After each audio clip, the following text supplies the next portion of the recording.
श्रीमद् भगवद गीता अध्याय संख्या 7 श्लोक संख्या 4, 5, 6 और 7। चौथा श्लोक पढ़ता हूँ। भूमि आप अनल वायु खमन बुद्धि एव च अहंकारमिति इयं मे भिन्ना प्रकृति अष्टधा। इसके अनुवाद में श्री गोपाल लिखते हैं, पृथ्वी जल अग्नि वायु आकाश मन बुद्धि तथा अहंकार ये 8 प्रकार से विभक्त मेरी भिन्न अपरा शक्तियां हैं। तो यहाँ पर 5 स्थूल तत्वों की चर्चा हुई है। Gross elements by which body is formed, पृथ्वी जल अग्नि वायु आकाश, और 3 सूक्ष्म तत्व हैं, मन बुद्धि और अहंकार। इसका तात्पर्य है, श्री प्रभुपाद लिखते हैं, ईश्वर विज्ञान विद्या भगवान की स्वाभाविक स्थिति तथा उनकी विविध शक्तियों का विश्लेषण करता है। तो इस चैप्टर के अंदर, इन श्लोकों के अंदर खास तौर पे जो डिस्कशन चल रही है वो है कि विद्या अर्थात भगवान का ज्ञान, उसके बारे में चर्चा आ रही है। भगवान के बारे में कि उनकी नेचुरल पोजीशन क्या है और उनकी डिफरेंट एनर्जीज क्या है। भगवान के विभिन्न पुरुष अवतारों विस्तारों की शक्ति को प्रकृति कहा जाता है, जैसा कि सात्वत तंत्र में उल्लेख है। भगवान अपने आप का अलग अलग जगह पर अलग अलग स्थान पे अलग अलग रिक्वायरमेंट के हिसाब से एक्सपेंशंस करते हैं, विस्तार करते हैं। तो इसको जो है भगवान का स्वभाव या भगवान की प्रकृति कहा जाता है।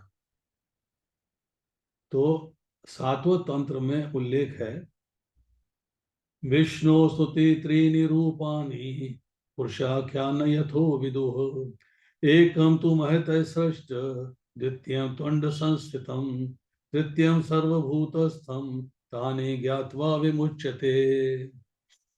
सृष्टि के लिए भगवान कृष्ण का स्व अंश 3 विष्णुओं का रूप धारण करता है।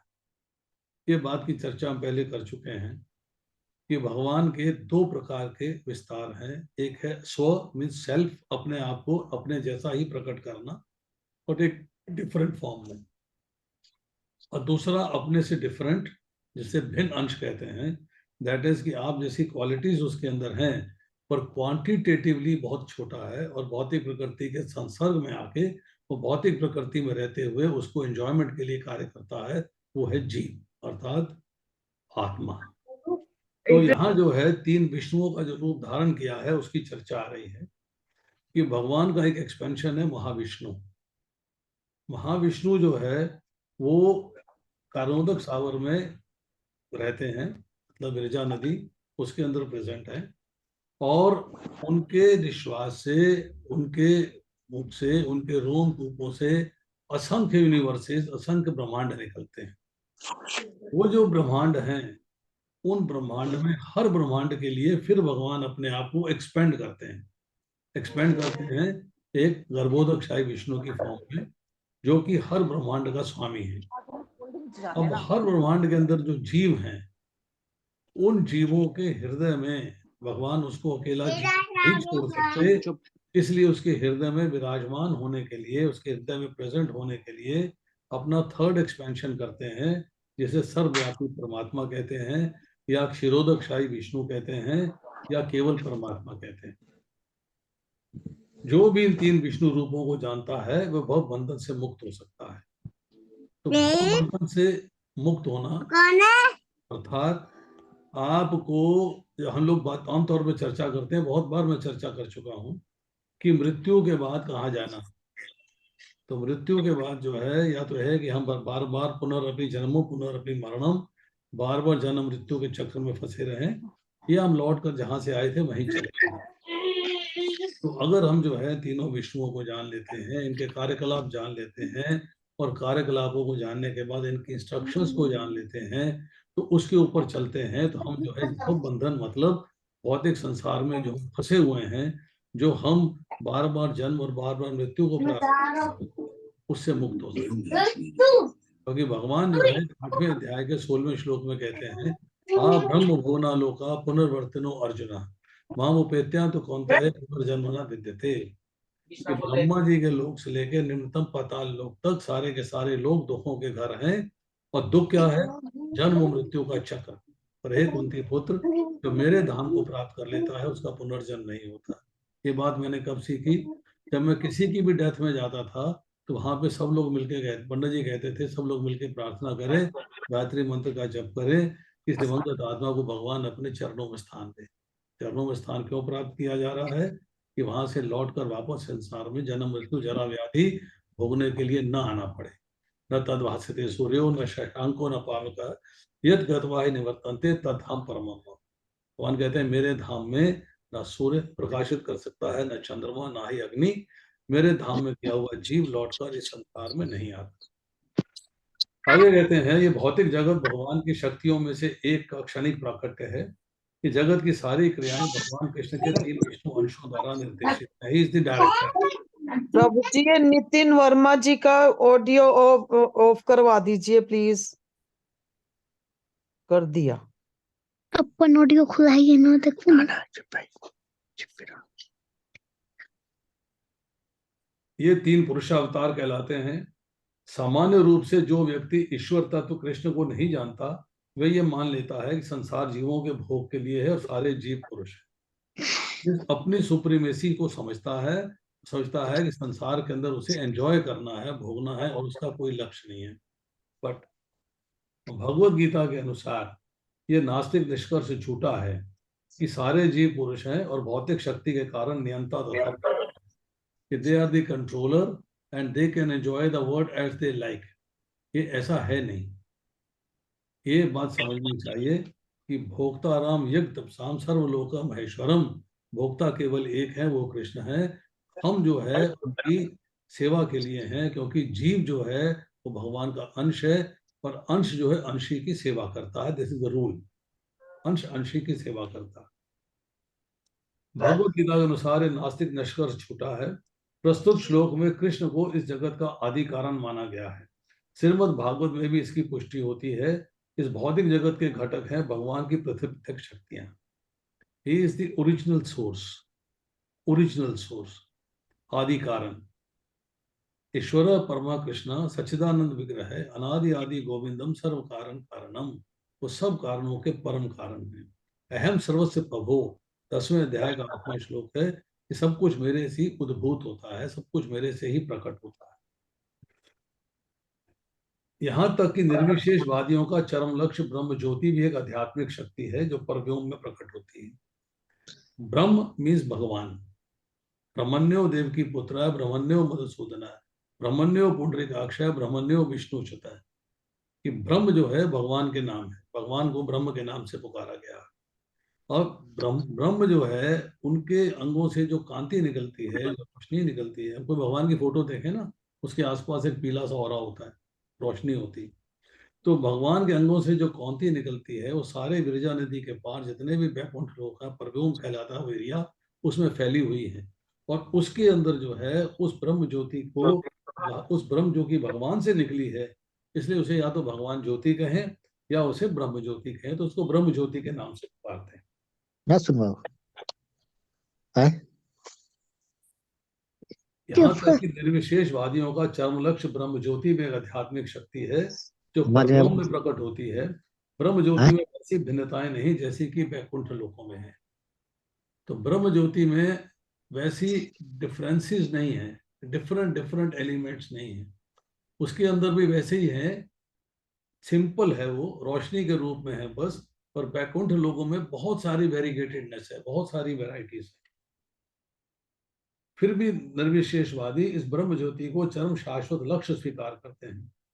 परमात्मा के भी व्यक्ति भी शिरोक्षाई विष्णु का क्षणिक सर्वव्यापी पक्ष है, क्योंकि भगवान आपके हृदय में विराजमान है। जैसे कि हम श्वेताक्षर उपनिषद, मुंडक उपनिषद वगैरह से चर्चा कर चुके हैं कि भगवान जो है हृदय रूपी गुफा में बैठे हुए आत्मा के साथ विराजमान है। इसके बारे में मैं आपको एक कथा सुनाऊंगा। एक कार्डियोलॉजिस्ट हैं अहमदाबाद में, उनकी बात है। It's a very interesting story. अध्यात्म जगत में परमात्मा की अभिव्यक्ति शाश्वत नहीं होती। अतः यथार्थ परम सत्य तो श्री भगवान कृष्ण हैं। वे पूर्ण शक्तिमान पुरुष हैं उनकी नाना प्रकार की भिन्न तथा अंतरंगा शक्तियां होती हैं। तो परमात्मा जो है उनकी अवेलेबिलिटी आपके हृदय में है, वो परव्योम में नहीं है। परव्योम में शिरोदकशाही विष्णु है, बस उन्हीं की एक शक्ति परमात्मा जो है आपके हृदय में विराजमान है। जैसा कि ऊपर कहा जा चुका है, भौतिक शक्ति 8 प्रधान रूपों में व्यक्त होती है। 8 टाइप्स के ऊपर मेंशन आया। प्रथम 5 क्षिति, जल, पावक, गगन और समीर, पृथ्वी, जल, अग्नि, वायु, आकाश, स्थूल तथा विराट सृष्टियां कहलाती हैं, जिनमें 5 इंद्रिय विषय जिनके नाम है शब्द, स्पर्श, रूप, रस तथा गंध, ये सम्मिलित रहते हैं। भौतिक विज्ञान इन 10 तत्वों वाला ही है, किंतु अन्य 3 तत्वों को, जिनके नाम मन, बुद्धि और अहंकार हैं, भौतिकतावादी उपेक्षित रखते हैं। जो लोग मटीरियलिस्टिक पीपल हैं उनको इस बारे में ज्ञान नहीं, उनके इस बारे में नॉलेज नहीं। किंतु अन्य 3 तत्वों को, जिनके नाम मन, बुद्धि, अहंकार है, भौतिकतावादी उपेक्षित रखते हैं। दार्शनिक भी जो मानसिक कार्यकलापों से संबंध रखते हैं पूर्ण ज्ञानी नहीं है। फिलोसफर्स को भी पूरी नॉलेज नहीं है, फिलोसफी बगाड़ते हैं but they are full in knowledge, नहीं, ऐसा नहीं है, क्योंकि वह परम उद्गम कृष्ण को नहीं जानते, वो भगवान को नहीं जानते। मिथ्या अहंकार, मैं हूं, ये मेरा है, जो संसार का मूल कारण है, विषय भोग की 10 इंद्रियों का समावेश है। मैं शरीर हूं, शरीर मेरा है, ये मिथ्या अहंकार है, इसे फॉल्स ईगो। तो ये जो है 10 इंद्रियों का कॉम्बिनेशन है। बुद्धि महतत्व नामक समग्र भौतिक सृष्टि के सूचक है। महतत्व को समष्टि बुद्धि भी कहा जाता है, और बुद्धि उससे प्रकट हुई। इसके बाद अतः भगवान की 8 विभिन्न शक्तियों से जगत के 24 तत्व प्रकट हैं। 24 तत्वों की चर्चा हम कर चुके हैं। 5 की हमने अभी चर्चा करी, पृथ्वी, जल, अग्नि, वायु, आकाश। 3 हमने सूक्ष्म तत्व की चर्चा करी, मन, बुद्धि, अहंकार। 5 ज्ञान की इंद्रियां, कान, आंख, नाक, जिह्वा में रस लेने की शक्ति, और त्वचा। 5 इनके सब्जेक्ट्स, और इनके सब्जेक्ट ऑब्जेक्ट्स इनके। कान का विषय है शब्द, आंख का विषय है रूप, नाक का विषय है गंध, जिह्वा का विषय है रस, और त्वचा का विषय है स्पर्श। कितने हो गए?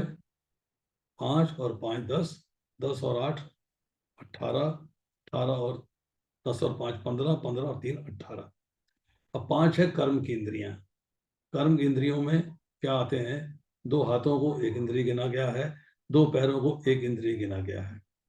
जिह्वा में बोलने की शक्ति, वाक शक्ति जिसे कहते हैं, वो 1 इंद्रिय गिना गया है। 3, एक है मल त्यागने का स्थान और एक है मूत्र त्यागने का स्थान, जैसे उपस्थ और गुदा कहते हैं। ये 5 मिला के 23 हो गए। अब 24वां तत्व क्या है? 24वां तत्व है प्रकृति, जो अव्यक्त प्रकृति है, अप्रकट प्रकृति है, अर्थात उसके रजोगुण, सतोगुण और तमोगुण।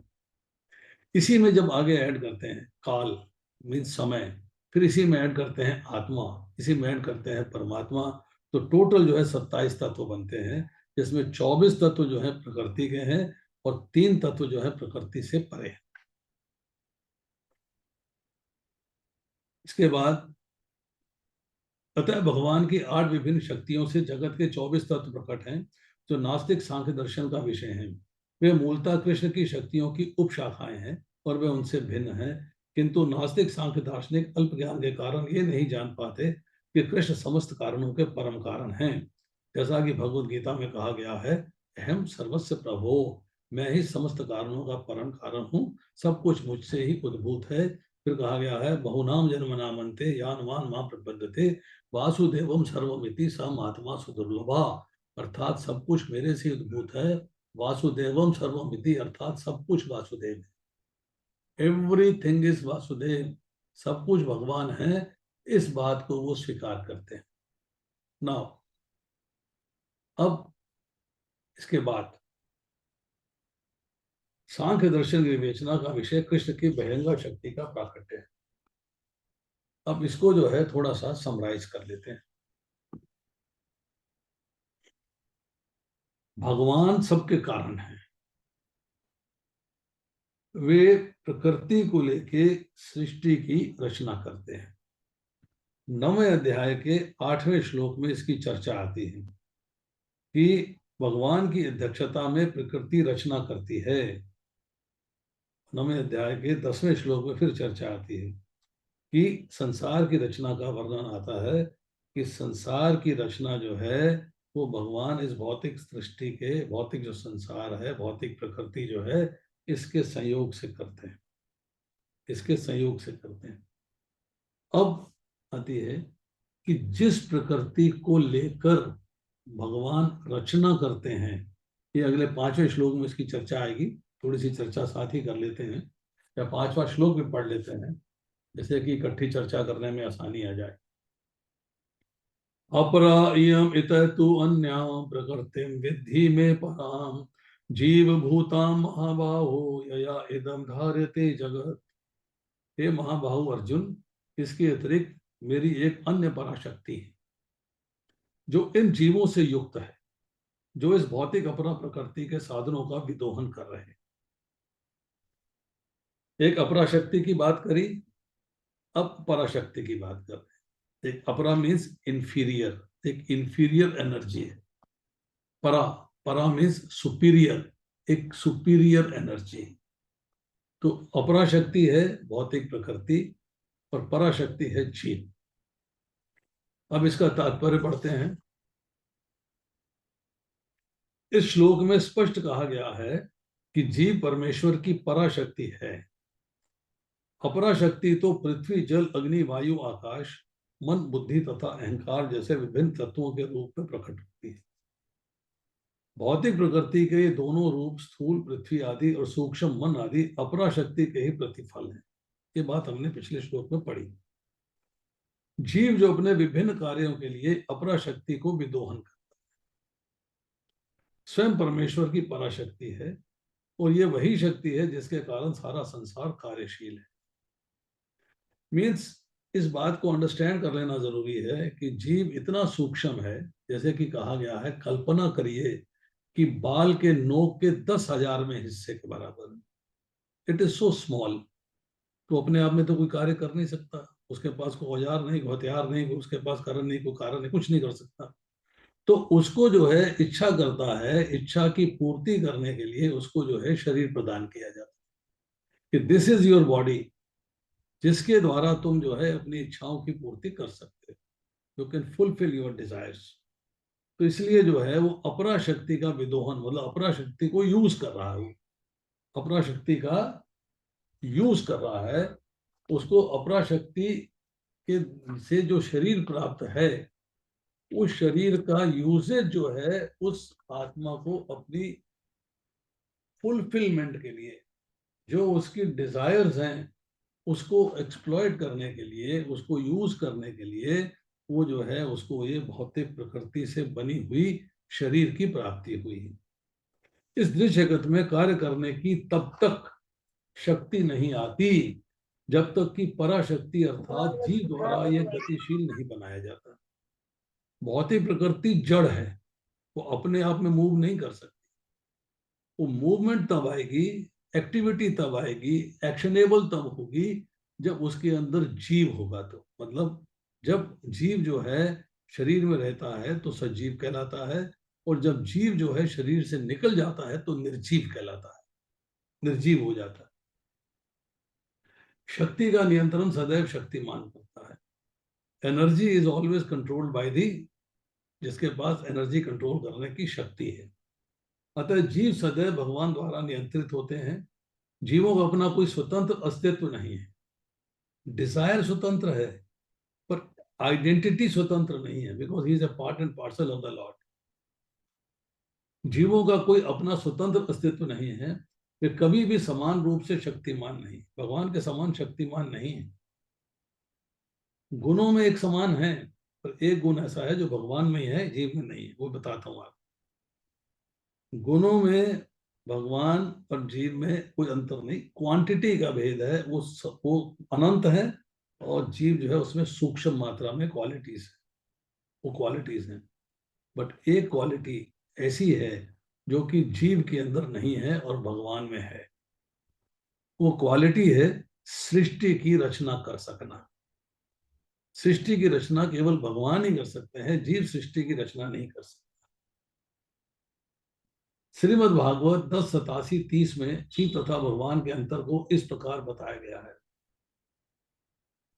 अपरिमिता ध्रुवास्तन भृतो यदि सर्वगता सरहि न शास्यते ते नेमो ध्रुव नेत्र था अजनि ही यन्मयम् त्वमिच्छ त्रियंत भवेत् समम नुजानन्ताम यन्मतं मत दृष्टया।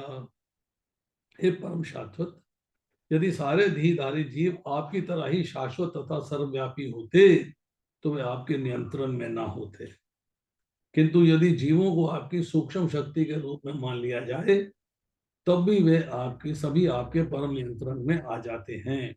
अतः वास्तविक मुक्ति तो आपकी शरण में जाना है। इस शरणागति से वे सुखी होंगे, उस स्वरूप में ही वे नियंता बन सकते हैं। अतः अल्पज्ञ पुरुष जो अद्वैतवाद के पक्षधर हैं वे इस सिद्धांत का प्रचार करते हैं कि भगवान और जीव सभी प्रकार से एक दूसरे के समान हैं। वास्तव में ये दोषपूर्ण और प्रदूषित मन द्वारा निर्देशित होते हैं। उनका मन जो है कंटेमिनेटेड है, तो उनको पूर्ण ज्ञान नहीं है।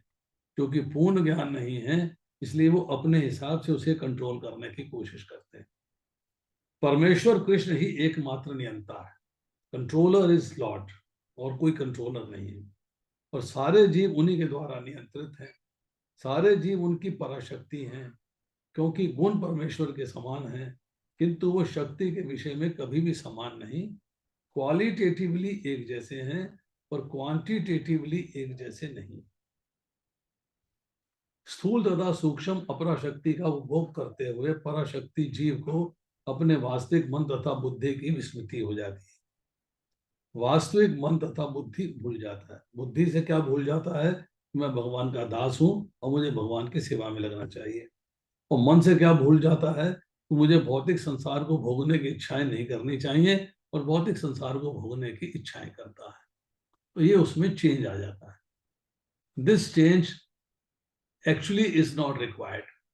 ये चेंज आपको चाहिए नहीं है, बट इट कम्स, ये आ जाता है।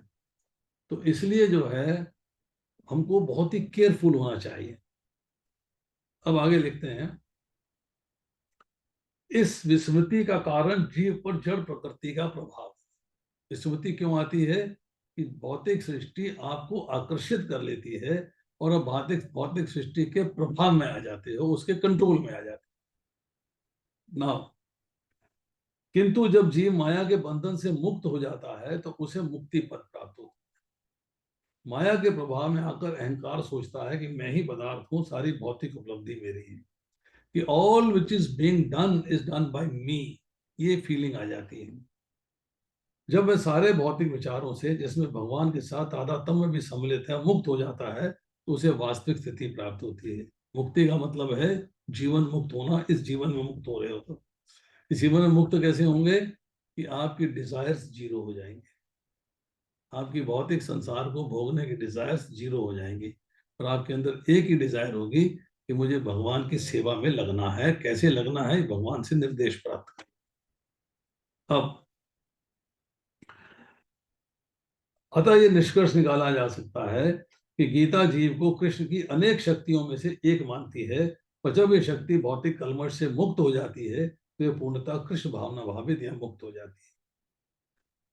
मतलब जीव का जो पोजीशन है उसके ऊपर जब भौतिक सृष्टि का इफेक्ट खत्म हो जाता है। कैसे खत्म होता है?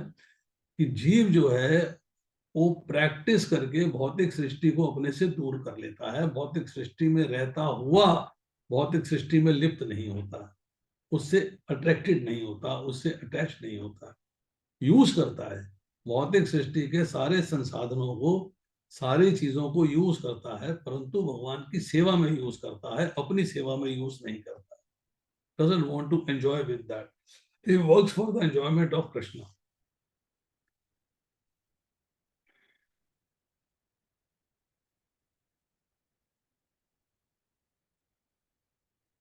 अब देखिए, अब इन दो श्लोकों को समराइज करते हैं।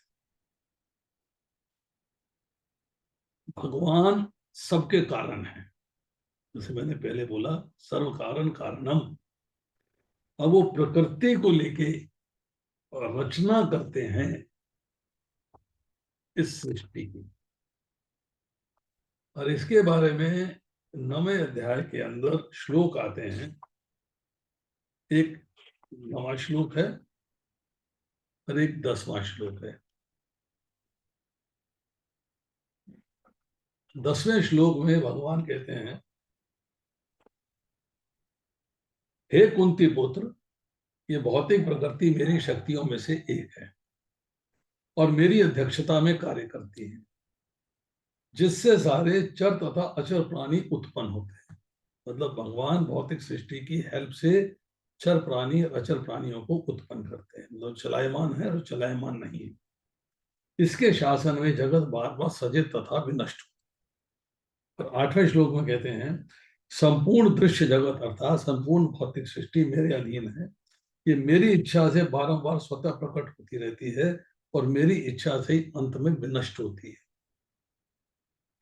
तो इस बात को समझना आवश्यक है कि भगवान जो है सृष्टि की रचना करते हैं प्रकृति को लेके। प्रकृति में स्वभाव, उनका मूड क्या है, उनकी नेचर क्या है।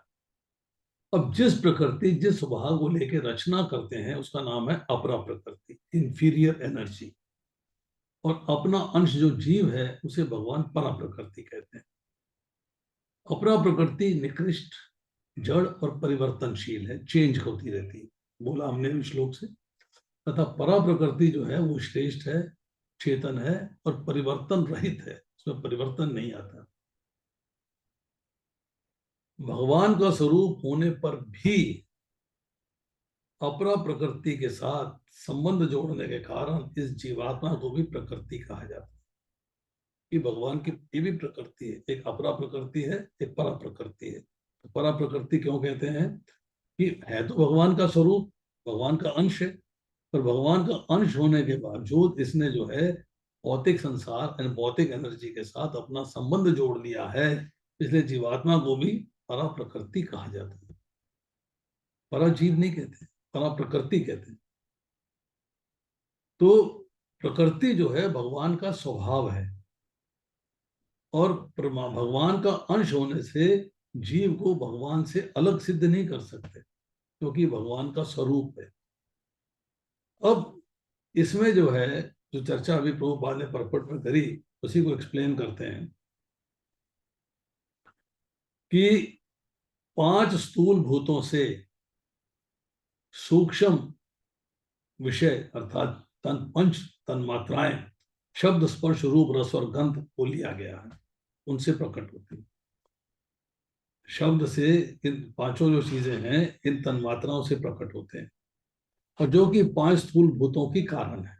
हमने भी बोला मन शब्द से अहंकार लिया गया है, क्योंकि मन का कारण है अहंकार। बुद्धि शब्द से महत्व अर्थात समष्टि बुद्धि और अहंकार शब्द से प्रकृति ली गई है। इस प्रकार जब हम 8 शब्दों का ऐसा अर्थ लेते हैं तो समष्टि अपरा प्रकृति का पूरा वर्णन होता है, क्योंकि इसके अंदर स्थूल सूक्ष्म और कारण तीनों समष्टि शरीर आ जाते हैं। शास्त्रों में इसी समष्टि प्रकृति को प्रकृति विकृति हम चर्चा पहले कर चुके हैं, दोबारा फिर करेंगे इसके बारे में कि इसका वर्णन आ जाता है कि मूल प्रकृति किसी से पैदा नहीं होती, मूल प्रकृति किसी से पैदा नहीं होती, अतः वो किसी की विकृति किसी का कार्य नहीं है, ओरिजिनल है वो। कार्य मतलब इससे ये प्रकट हुआ, उससे ये प्रकट हुआ, उससे ये प्रकट हुआ। मूल प्रकृति से पैदा होने के कारण महतत्व अहंकार और पंच तन मात्राएं अर्थात 7 पदार्थ विकृति भी है और आगे भी इनसे प्राकट्य होता है, इसलिए ये प्रकृति भी है। प्रकृति मीन्स आगे उससे कुछ प्रकट हो रहा है, विकृति मीन्स वो किसी से प्रकट हुए हैं। तो शब्द आदि 5 विषय और 10 इंद्रियों के कारण होने के कारण ये प्रकृति है। और ये 7 पदार्थ प्रकृति और विकृति दोनों हैं, इसमें कुछ में प्रकट होता है और कुछ से प्रकट हुए हैं। प्रकट हुए हैं तो विकृति है, प्रकट होता है तो प्रकृति है।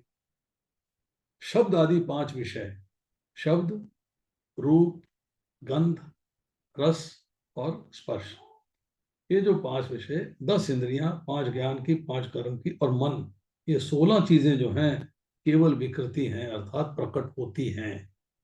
इनसे आगे कुछ प्रकट नहीं होता है, क्योंकि ये किसी की प्रकृति, किसी का कारण नहीं है ये, अर्थात इनसे कोई भी पदार्थ पैदा नहीं होता। चेतन मतलब कॉन्शियसनेस, जो आपकी कॉन्शियसनेस है वो ना प्रकृति है, ना विकृति है, ना किसी का कारण, ना किसी का कार्य। आत्मा कॉन्शियसनेस के रूप में सारे शरीर में उपस्थित है। अब हम अहंकार की बात करते हैं कि सूक्ष्म सृष्टि के अंग हैं मन, बुद्धि और अहंकार। अहंकार भी दो तरह का होता है, एक कि मैं शरीर हूं और दूसरा शरीर मेरा है। मतलब इसमें जो है शरीर मेरा है, इसका मतलब है कि अपने को कार्य करने वाला मानता है। एक्चुअली कार्य अहंकार नहीं करता, कार्य पूरे शरीर के द्वारा होता है और इच्छा आत्मा प्रकट करती है। अब आती है चर्चा इसके बाद,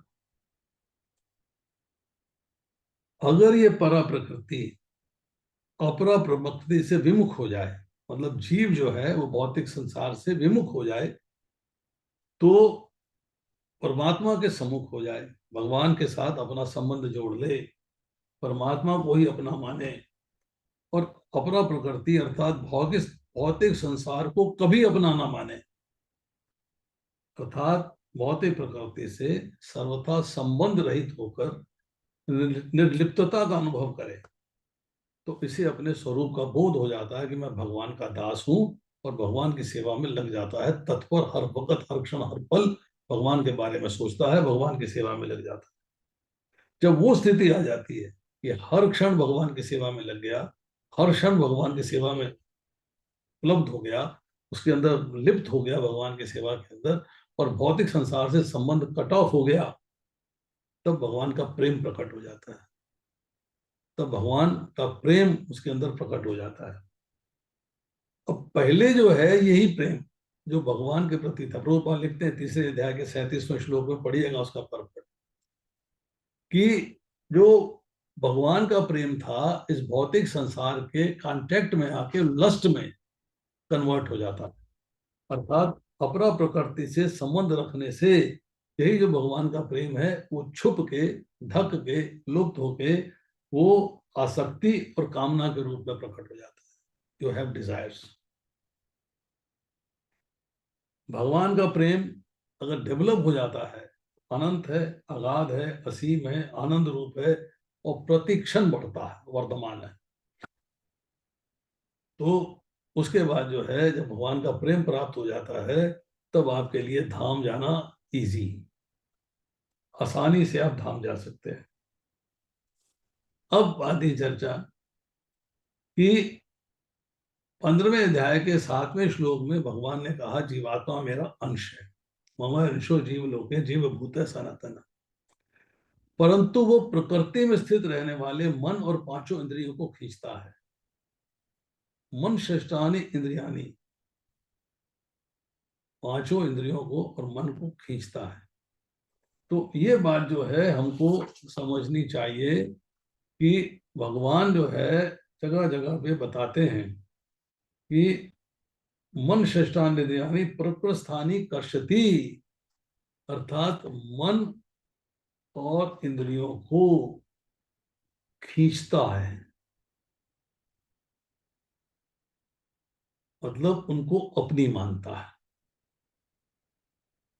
अब 13वें अध्याय के 5वें श्लोक में भगवान ने क्षेत्र रूप से समष्टि का वर्णन किया और फिर 6ठे श्लोक में वृष्टि के विकारों का वर्णन किया।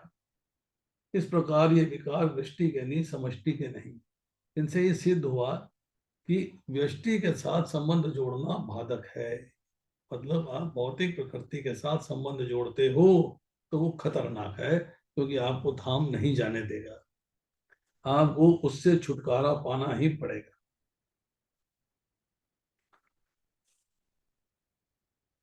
भगवान आपको चिता रहे हैं, आपको याद करा रहे हैं, आपको समझा रहे हैं कि अपरा प्रकृति मेरी है, इसके साथ भूल से भी अपनापन कर लेना जन्म और मरण का कारण है, बार बार होना। ये संबंध हमने कर लिया है, उस संबंध का ही विच्छेद करना है, उस संबंध को ही काटना है।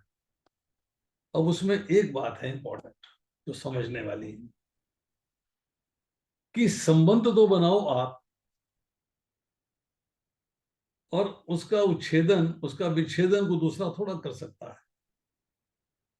मतलब भूल हमने करी है तो भूल को मिटाने की जिम्मेदारी भी हमारी है।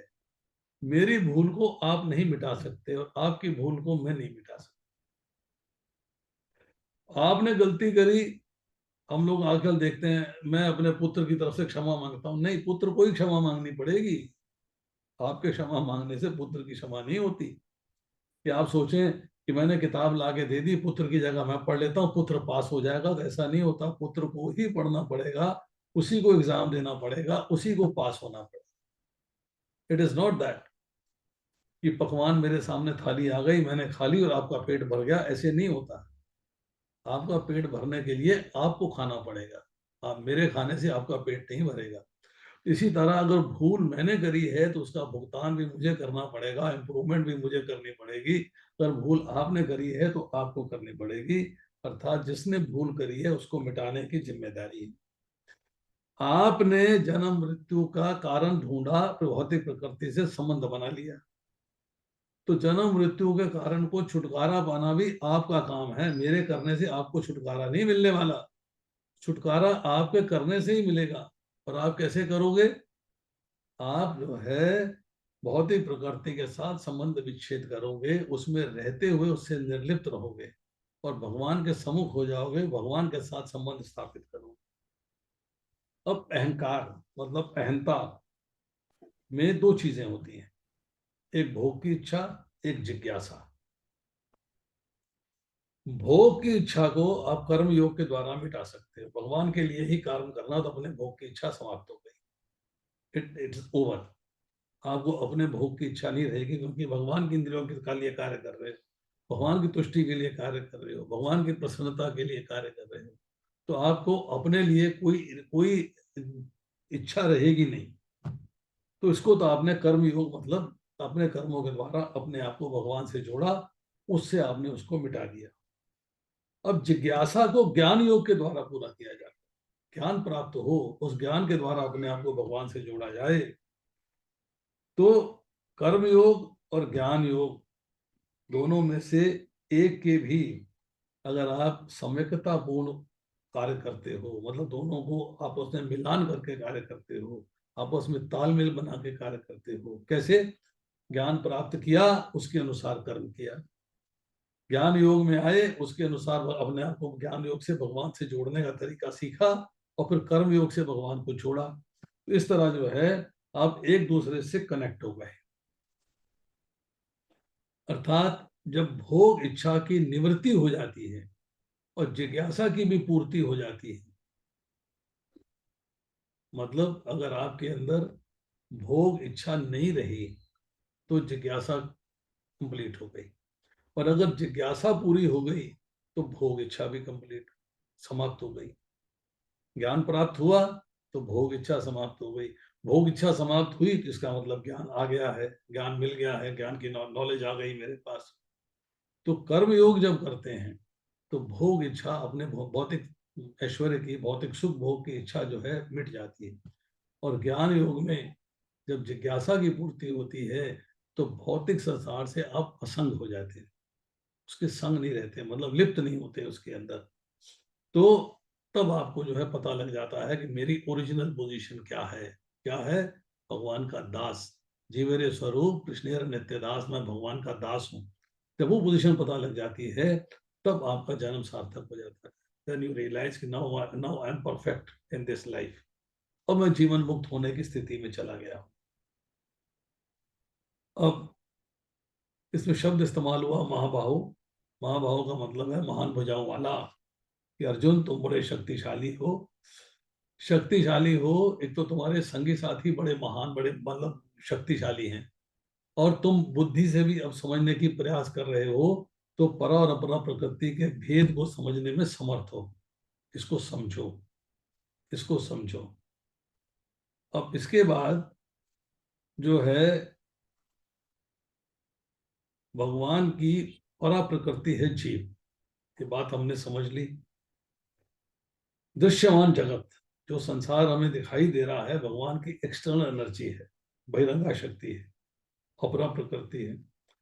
परंतु जीव ने इस अपरा प्रकृति के साथ संबंध बना लिया है, इसको धारण कर लिया है। अब उसकी जो है जितनी भोगों और पदार्थों में आसक्ति होगी, आकर्षण होगा, उतना ही उसे संसार जो है स्थायी, सुंदर और सुखप्रद लगेगा। पदार्थों का संग्रह करेगा, चीजों को जमा कर करके रखेगा और उसकी लालसा रखेगा।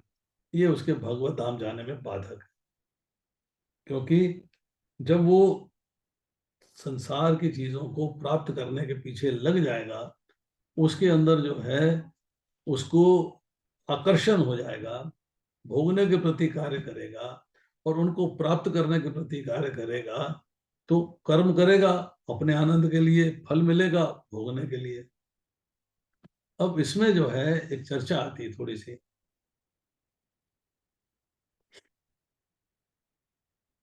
नदी के किनारे एक संत पर एक व्यक्ति खड़ा था। व्यक्ति जो है संत जी से कहता है, महाराज देखिए नदी का जल बह रहा है और उस पुल पर मनुष्य बह रहे हैं। संत उससे कहते हैं, देखो भाई, ये नदी का जल नहीं, खुद नदी बह रही है, और पुल पर मनुष्य नहीं, पुल भी बह रहा है। तात्पर्य क्या हुआ कि ये नदी, ये पुल, ये मनुष्य बड़ी तेजी से नाश की तरफ जा रहे हैं। एक दिन ना ये नदी रहेगी, ना पुल रहेगा, ना ये मनुष्य होंगे। ऐसे ये पृथ्वी भी बह रही है, अर्थात प्रलय की तरफ जा रही है। इस प्रकार भाव रूप से देखने वाला है सारा जगत प्रतिक्षण अभाव में जी रहा है, जा रहा है। परंतु जीव इसको भाव रूप में है रूप से धारण करके स्वीकार कर। जो चीज विनाशील है, जो चीज समाप्त होने वाली है, उसको वो पकड़े हुए है, उसको पकड़े हुए है कि उसने जो है अपरा प्रकृति के साथ, अर्थात भौतिक संसार के साथ अपना संबंध स्थापित कर लिया है। उसने अभी तक ये नहीं समझा है कि ये संबंध स्थापित करके मेरे को जो है भगवान के धाम जाने में बाधा बन रही है। मुझे इससे विमुख होना पड़ेगा, तभी मेरी गाड़ी चलेगी, वरना गाड़ी नहीं चलेगी। तो इसके बाद जो है हम 9:20 हो गए हैं। 6वां श्लोक और 7वां श्लोक अगली बार करेंगे, नॉट दिस टाइम। अभी 2 ही श्लोक किए हैं। बड़ा डिफिकल्ट चैप्टर है ये, 7वां चैप्टर भगवत ज्ञान डिफिकल्ट है। तो इसकी चर्चा जो है 6ठे श्लोक की और 7वें श्लोक के अलावा मैंने आज किया था, पर आज नहीं करके हम इसको अगली बार करेंगे।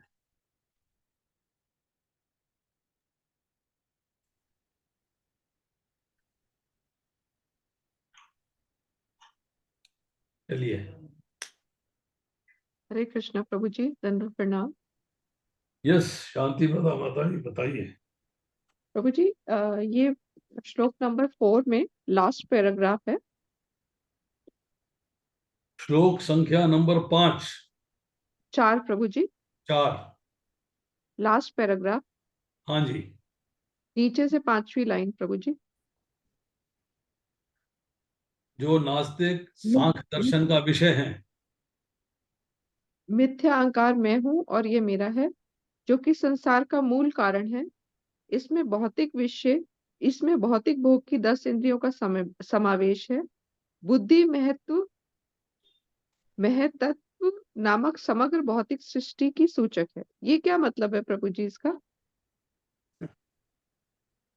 मैं पढ़ता हूँ, अब बताता हूँ, अब ध्यान से सुनिएगा। दार्शनिक भी जो मानसिक कार्यकलापों से संबंध रखते हैं पूर्ण ज्ञानी नहीं है। फिलॉसफर जो हैं वो फिलॉसफी बघारते हैं,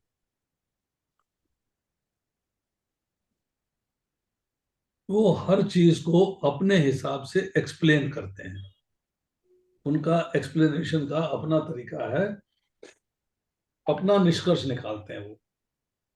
वो शास्त्र का निष्कर्ष जो है उसको स्वीकार नहीं करते, वो अपना निष्कर्ष निकालते हैं। इसलिए कहा गया है वो पूर्ण ज्ञानी नहीं, उनको पूर्ण ज्ञान नहीं है, कि उन्हें भगवान का ज्ञान भगवान के भक्त की सहायता से प्राप्त नहीं किया, अपनी फिलॉसफी बता रहे हैं, मनोधर्म से चल रहे हैं, क्योंकि वे परम उद्गम कृष्ण को नहीं जानते, कृष्ण के बारे में उनका ज्ञान पूर्ण नहीं है।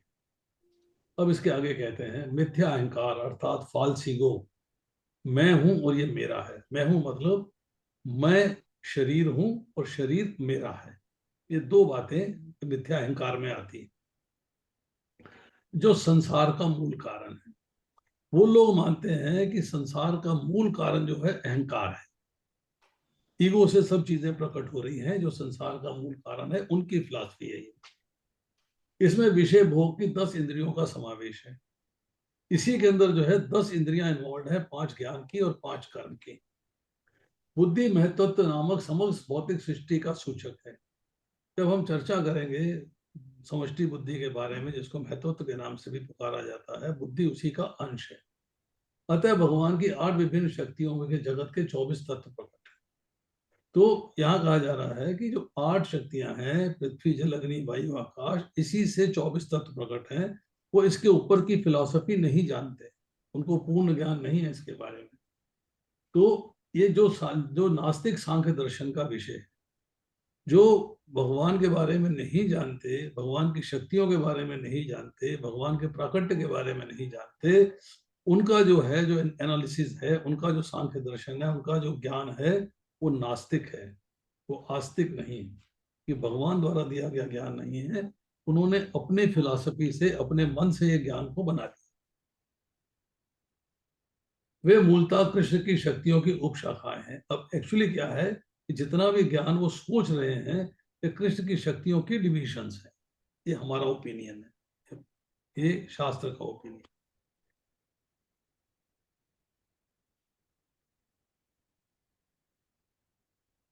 जी मेरा एक क्वेश्चन था।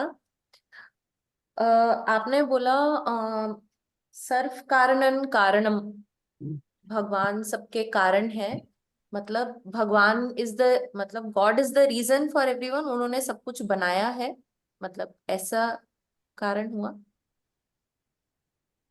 हाँ जी। Okay, thank you.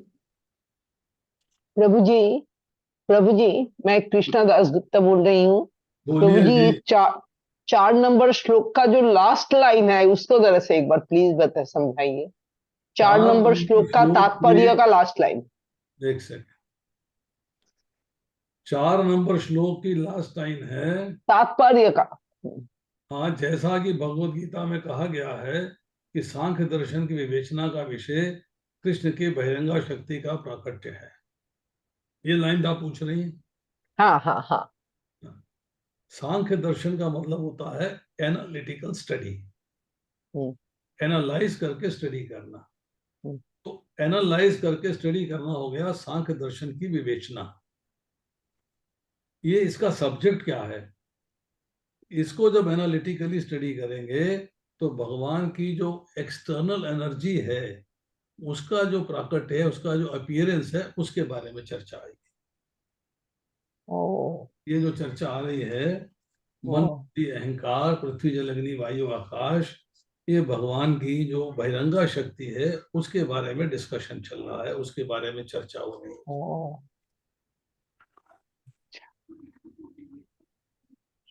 प्रभु जी, पूरा जो है पैराग्राफ वो काफी कॉम्प्लिकेटेड है, समझ ठीक से नहीं आ पा।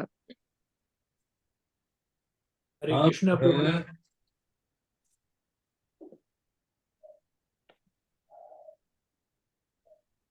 हरे कृष्ण प्रभु जी, चौथे श्लोक के पहला पैराग्राफ में 8वीं लाइन है, वे प्रत्येक परमाणु तक के भीतर उपस्थित हैं। हाँ, वो तो है, वो तो है। नहीं माता जी, एक मिनट। जो प्रश्न ये है कि जो प्रत्येक परमाणु है, वो परमाणु में केवल आत्मा की हम बात कर रहे हैं या और भी जो भौतिक कण हैं सृष्टि में जड़ पदार्थों के जो कण है परमाणु उनके अंदर भी प्रेजेंट है? देखिए ऐसा है, भगवान सर्वव्यापी है, वो सब चीजों में उपस्थित है, इसलिए प्रत्येक मॉलिक्यूल, प्रत्येक एटम के अंदर भी उपस्थित है। हालांकि ये सब चीजें जड़ हैं, इनमें एक्टिविटी नहीं है, परंतु अगर आप देखें थोड़ा सा, हम साइंटिफिकली जाते हैं, तो प्रत्येक एटम का जो कॉन्फ़िगरेशन है उसमें बाहर इलेक्ट्रॉन्स होते हैं और बीच में क्या होता है, प्रोटॉन्स। प्रोटॉन्स, ठीक है। जो न्यूक्लियस होता है, एक्टिविटी उसमें भी है, पर वो अपने तरीके की एक्टिविटी है, हमारे तरीके की एक्टिविटी नहीं है। परंतु हमारा जो हम देखते हैं कोई भी चीज है, जब परमाणु बम बना है तो परमाणु से तो रिएक्ट कराया जा रहा है, रिएक्ट तो कर रहा है ना, कोई तो शक्ति है जिससे रिएक्ट कर रहा है। वो न्यूक्लियर एनर्जी है, किसी किसी शक्ति से तो एनर्जी प्रोड्यूस हो रही है, तो शक्ति किसकी वजह से है, तो भगवान की वजह से है। भगवान प्रत्येक प्राणु में, परमाणु में उपस्थित, प्रत्येक एटम में उपस्थित है। ठीक है प्रभु, हरे कृष्ण। हरे कृष्ण प्रभु जी। प्रभु जी एक और शब्द समझाइए 5th श्लोक में जो है विदोहन, प्रभु जी इसको थोड़ा समझाइए। थोड़ा सा ना शांति प्रदा माता जी, थोड़ा सा जोर से बोलिएगा, थोड़ा सा। अब आ रही है आवाज प्रभु जी? अब थोड़ी आई है। प्रभु जी इसमें जो है 5th श्लोक में है शब्द विदोहन, प्रभु जी इसको थोड़ा सा बताएं। 5वें श्लोक में आप कह रहे हैं कि कौन सी लाइन है, कौन से पैराग्राफ की लाइन है? ये है प्रभु जी ना, हे महाबाहु अर्जुन, इसके अतिरिक्त मेरी एक अन्य पराशक्ति है जो उन जीवों से युक्त है जो इस भौतिक अपरा प्रकृति के साधनों का विदोहन कर रहे हैं। प्रभु जी विदोहन क्या मतलब है? यूज, एक्सप्लॉइट करना, यूज करना। और क्यों एक्सप्लॉइट क्यों कर रहे हैं प्रभु जी? देखिए, जीव को इस भौतिक संसार में जो प्रकट हुआ है और जिसका साइज जो है एक बाल की नोक के मान लीजिए 10,000वें हिस्से के बराबर है, तो भौतिक संसार में आगे करेगा क्या? कुछ तो चाहिए उसको करने के लिए, कुछ साधन तो चाहिए। तो साधन क्या है? भौतिक प्रकृति, जिसको यूज कर रहा है, वो एक्सप्लॉइट कर रहा है उसको। तो विदोहन करने का अर्थ ये है कि इट इज यूजिंग इट। आप जो है ना, इसका इंग्लिश का ट्रांसलेशन पढ़िए। Besides these, O mighty armed Arjuna, there is another superior energy of mind which comprises of living entities who are exploiting the resources of this material and inferior nature. Exploit कर रही है, use कर रही है उसको। Use करिए अपने खुशी के लिए। नहीं, उसको देखिए, भगवान से वो कंपटीशन करके संसार में आया, और संसार में आया है तो उसमें अपनी शक्ति नहीं है कि भौतिक संसार में, भौतिक संसार शरीर में घुस जाए। वो भगवान प्रदान करते हैं। यस, अब भगवत गीता के 14वें अध्याय का 4था श्लोक पढ़ेंगे, उसमें आएगा कि भगवान ने अपने दृष्टिपात से जीवों का कनेक्शन भौतिक प्रकृति से करवा दिया। अब 4थे अध्याय का श्लोक पढ़िएगा, 3रा और 4था श्लोक, क्लियर हो जाएगी बात। हे भरतपुत्र, ब्रह्म नामक समग्र भौतिक वस्तु जन्म का स्रोत है, और मैं इसी ब्रह्म को गर्भस्थ करता हूं, जिससे समस्त जीवों का जन्म संभव होता है। तो जीव जो है वो, अब एक छोटा सा एग्जांपल देता हूं। एक खेत है, उस खेत में गेहूं बोना है, गेहूं का ड्रम या बोरी रखी हुई है, खेत भी रखा हुआ है, आपस में तो नहीं मिल पाएंगे ना, कैसे मिल पाएंगे?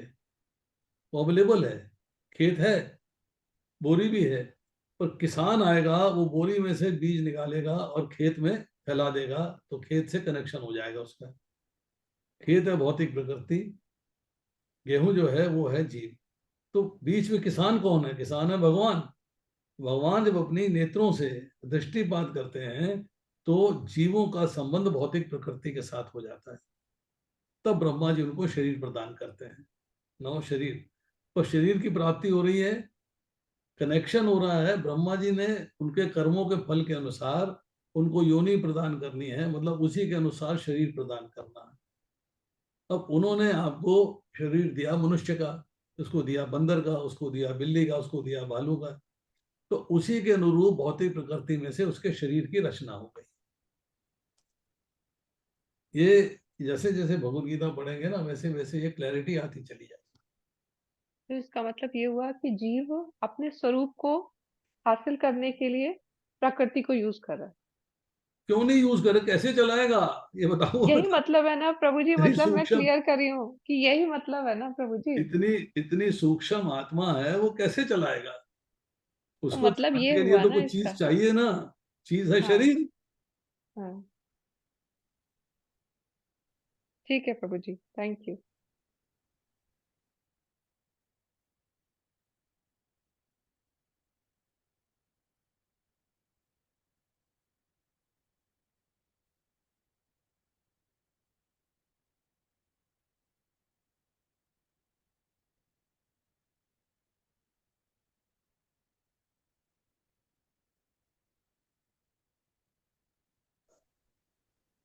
हरे कृष्णा प्रभु जी, दंडवत प्रणाम यस प्रभु जी। श्लोक संख्या 3, 7वें अध्याय का श्लोक संख्या 3। कुंठित इंद्रियों के द्वारा कृष्ण को तत्वतः नहीं समझा जा सकता। क्या क्या तात्पर्य हुआ प्रभु जी? कौन से श्लोक के परपट की कौन सी लाइन है ये बताइए। ये श्लोक संख्या 3 है, 7वें अध्याय का। इसमें है प्रभु जी, हाँ, कुंठित इंद्रियों के द्वारा कृष्ण को तत्वतः नहीं समझा जा सकता।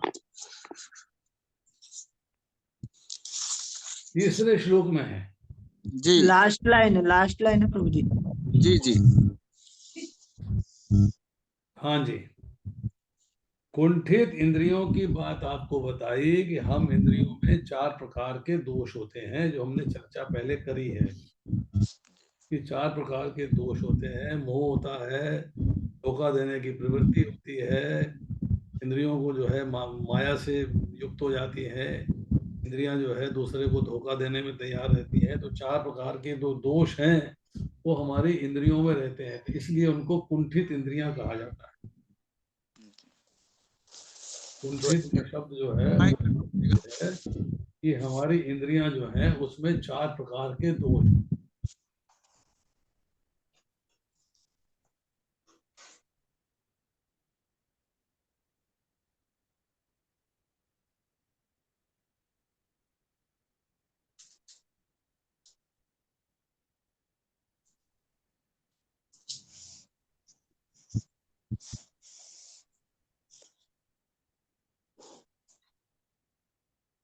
चलिए, और ये 3 विष्णु जो है प्रभु जी,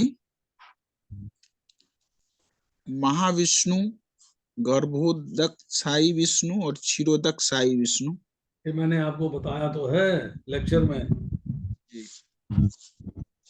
आपका ध्यान कहीं और था क्या? जी नहीं प्रभु, कवर नहीं हो पाया उतना। आपका ध्यान कहीं और था। नहीं प्रभु, आपका ध्यान जो है वो कथा में नहीं था।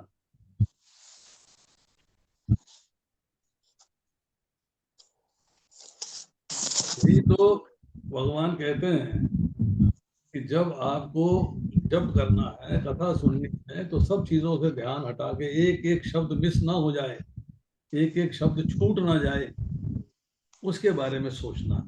एक शब्द भी छूट गया तो मामला तारतम्य बिगड़ जाएगा। भगवान कृष्ण जो है अपनी एक्सपेंशन करते हैं बलदेव जी के रूप में। अब अपना ऑडियो ऑफ कर लीजिए। जी भगवान का पहला विस्तार होता है बलदेव जी के रूप में, बलराम जी के रूप में। बलराम जी से फिर आगे विस्तार होता है, इसको बोलते हैं पहला चतुर्व्यूह। बलराम जी विस्तार करते हैं संकर्षण के रूप में, प्रद्युम्न के रूप में, अनिरुद्ध के रूप में और वासुदेव के रूप में। ये 4 तरीके से उनका विस्तार हुआ। अब इसके बाद जो वासुदेव हैं उनसे फिर विस्तार होता है नारायण के रूप में। अब नारायण से फिर आगे विस्तार होता है और बहुत सारे कार्य करने हैं तो विस्तारित होते रहते हैं। तो नारायण से फिर दूसरा चतुर्व्यूह बनता है, उसमें फिर वासुदेव आते हैं, प्रद्युम्न आते हैं, अनिरुद्ध आते हैं और दूसरे संकर्षण आते हैं। दूसरे प्रद्युम्न, दूसरे अनिरुद्ध, दूसरे संकर्षण। अब यहां पर आगे जो है एक स्टेज आ गई। उसके बाद अब आगे होना है सृष्टि की रचना। उसके लिए जो द्वितीय संकर्षण है फिर अपना विस्तार करते हैं। कारणोदकशाही विष्णु, जिसको महाविष्णु भी कहा जाता है, उनके रूप में ये पहला पुरुष अवतार है। उस पुरुष अवतार से फिर आगे जो है, चूंकि वो असंख्य ब्रह्मांड प्रकट होते हैं और हर ब्रह्मांड के लिए एक कंट्रोलर चाहिए, तो उस कंट्रोलर के रूप में गर्भोदकशाही विष्णु के रूप में विस्तार करते हैं। तो असंख्य ब्रह्मांड है तो असंख्य गर्भोदकशाही विष्णु बनते हैं। हर ब्रह्मांड में एक कंट्रोलर बन जाता है असंख्य, जिसको गर्भोदकशाही विष्णु कहा जाता है। हर ब्रह्मांड का अलग अलग है। जब गर्भोदकशाही विष्णु हैं, वो जो है द्वितीय पुरुष कहलाते हैं, दूसरा पुरुष अवतार है। तो प्रद्युम्न जो है वही द्वितीय, यही जो है रूप लेते हैं गर्भोदकशाही विष्णु के रूप। उसके बाद चूंकि गर्भोदकशाही विष्णु को फिर विस्तार करना है प्रत्येक जीव के हृदय में विराजमान होने के, आपके हृदय में, मेरे हृदय में, इनके हृदय में, उनके हृदय में, तब अपना विस्तार करते हैं क्षीरोदकशाही विष्णु के रूप में, जो परमात्मा रूप में है। ये तृतीय पुरुष हैं, ये अनिरुद्ध का स्वरूप है। उसके बाद फिर विस्तार आता है क्षीरोदकशाही विष्णु का देवताओं के रूप में। विष्णु, शंभु, हयग्रीव, अलग अलग विस्तार आते हैं। तो ये इनके विस्तारों की चर्चा है।